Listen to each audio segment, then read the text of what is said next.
उन्होंने भी भूला कि मैं भूल गया कि मैं किस लिए आया था वन में। अगर मुझे मोह में ही फंसना था तो मैंने राजपाट काहे को छोड़ा। घर में अपने बच्चे क्या कम थे, अपने नाती पोते क्या कम थे, हम 100 भाई थे, फिर मैंने ये क्यों किया। और जब गलती का एहसास हुआ तो आधा शरीर के हिसाब से डूबे रह करके और उन्होंने जो भजन किया तो वो शरीर भी छूटा। वो कहते थे अखंडानंद जी कि मृत्यु हमारे चित्त वृत्ति की प्रतीक्षा नहीं करती, कि जब हमारी चित्त वृत्ति बहुत उच्च स्थिति में हो मैं तभी जाऊं, उसे जब आना होता है वो तभी आ जाती है। ये मैं नहीं कह रहा हूं, श्लोक उन्हीं का मैं सुनाई दे रहा हूं। नहीं प्रतीक्षते मृत्यु, मृत्यु प्रतीक्षा नहीं करती। कृतम अस्य नवा कृतम, वो तो कभी भी आ सकती है, उसका जो भी टाइम होगा वो आ जाएगी। इसलिए हमें हर समय ये चिंतन करना चाहिए कि हमारा कल क्या होगा। अभी हम सोचते हैं कि कल कितना कमाएंगे या कल कितना कमाएंगे, वो जो कल होने वाला है श्वास रुक जाने के बाद में, उस कल के प्रति हमारा बिल्कुल भी ध्यान नहीं है। वो भी तो कल ही है, वो भी कल ही है। सावधानी हटी और दुर्घटना।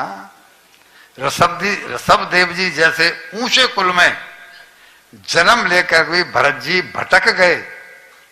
और अभी हम आपको सुनाएंगे कि प्रहलाद जी दैत्य कुल में भी जन्म लेकर के भी, प्रहलाद जी दैत्य कुल में हुए हैं, दैत्य कुल में जन्म लेकर के प्रहलाद जी और तर गए।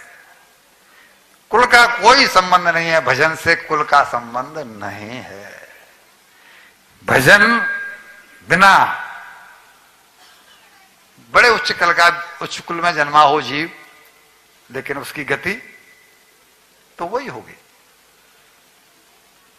इधर इनका ये शरीर छूटा तो 2 जन्मों के भजन के प्रभाव से इनको जो तीसरा जन्म मिला वो मिला ब्राह्मण परिवार में। ब्राह्मण परिवार में जन्म मिलना ये बड़े पुण्यों का काम है। ये ब्राह्मण लोग इस बात को समझ नहीं पाते हैं और इनकी स्थिति ब्राह्मणों की हमारे देश में बहुत दयनीय हो गई है। उच्च वर्ण होने की वजह से सरकार से इनको कोई कुछ मिलता नहीं, क्योंकि उच्च वर्ण है और परिवार दिन पर दिन बढ़ते चले जा रहे हैं, बच्चों की ख्वाहिशें बढ़ती चली जा रही हैं, तो इनको छोटे मोटे काम भी करने पड़ते हैं, जबकि इनका तो ग्रेड बहुत ऊंचा था। तो अब ये जब ब्राह्मण घर में जन्म हुआ तो इन्होंने विचार बना लिया कि मुझे घर में फंसना नहीं है। पिताजी इनके कर्मकांडी ब्राह्मण थे, वो कहते थे कि बेटा तुमको बड़ा पंडित बनना है, तुम ये गायत्री मंत्र सुना के दो।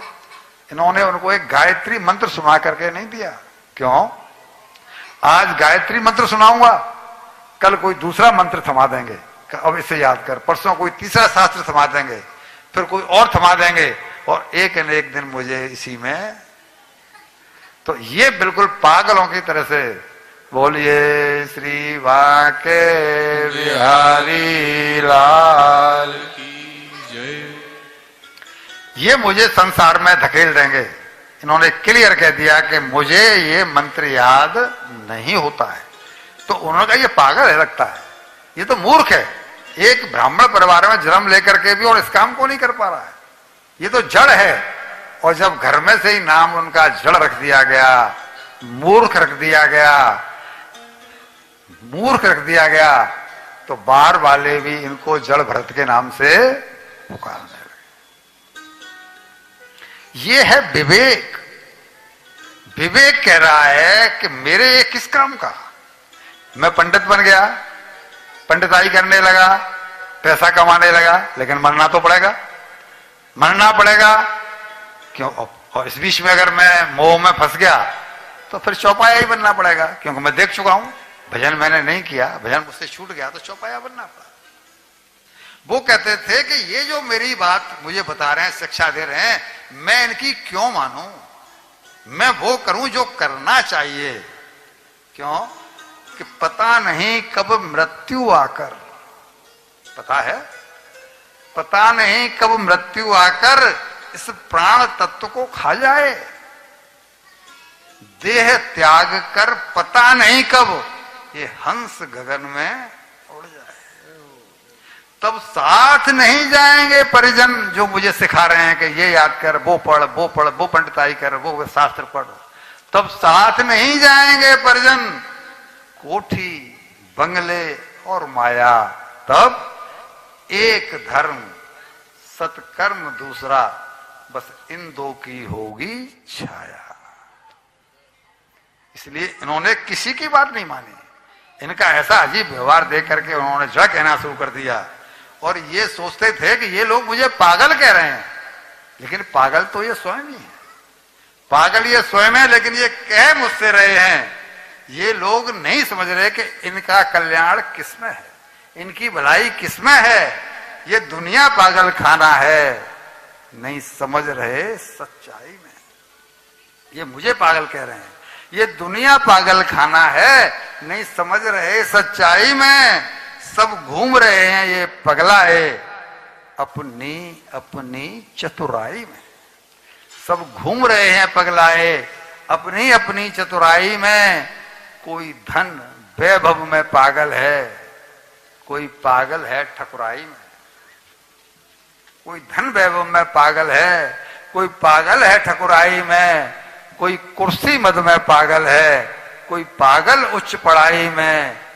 कोई पति पत्नी में पागल है, कोई पत्नी में पागल है, कोई दारू और सहनाई में। पर सबसे अच्छा पागल में, पर सबसे अच्छा पागल में जो पगलाया रघुराई में। जय हो बलिहारी बलिहारी। पागल ये मुझे कह रहे हैं तो पागलों में भी सबसे ऊंचा हूं मैं, मुझे कोई परेशानी नहीं। ये कहते हैं वो कहने दो। और अलमस्त कहीं भी फटे सूटे कपड़ों में, ये 9 भाई हैं। भाभियां जो कुछ भी जला कटा भूंगा जैसे सूखा जो कुछ भी दे देती थी, खा लेते थे। कोई काम तो करते नहीं थे, भाभियों का कोई रुझान तो था नहीं इनकी प्रति। संयोग से एक बार भटकते हुए डाकुओं ने इनको पकड़ लिया। तो जो डाकुओं का सरदार था उसको पुत्र नहीं हुआ, तो किसी योजा ने बता दिया कि तुम किसी नर बलि दो, किसी आदमी की बलि दोगे तो तुम्हारे पुत्र हो जाएगा। यानी ओझा लोगों को समझो कि वो कहते हैं एक आदमी को मार करके दूसरा आदमी प्राप्त करो। वही तो कह रहे हैं। अच्छा, जिसको तुम प्राप्त करने हो वो जीव है, तो क्या जो मारा जाएगा वो जीव नहीं है? और हम स्वार्थ में अंधे हो जाते हैं। यानी हम देख रहे हैं कि भाई वो भी तो किसी का बेटा है, मुझे बेटा चाहिए, तो क्या वो किसी का बेटा नहीं है जिसको मैं मारूंगा? वो पकड़ के ले गए। पूछा भाई कहां ले जा रहे हो? तो बोला हम तुम्हारी बलि देंगे देवी को। हमारे राजा के, हमारे सरदार के कोई बच्चा नहीं है और यज्ञ कर रहे हैं वो। जब तुम्हारी बलि दी जाएगी तब तुमसे एक बालक पैदा होगा, इसलिए तुमको ले जा रहे हैं। इन्होंने विरोध नहीं किया, क्योंकि ये आत्मज्ञानी बन गए थे। जो कर रहा है ईश्वर वो होना ही है। ऐसे संतों की, ऐसे गृहस्थों की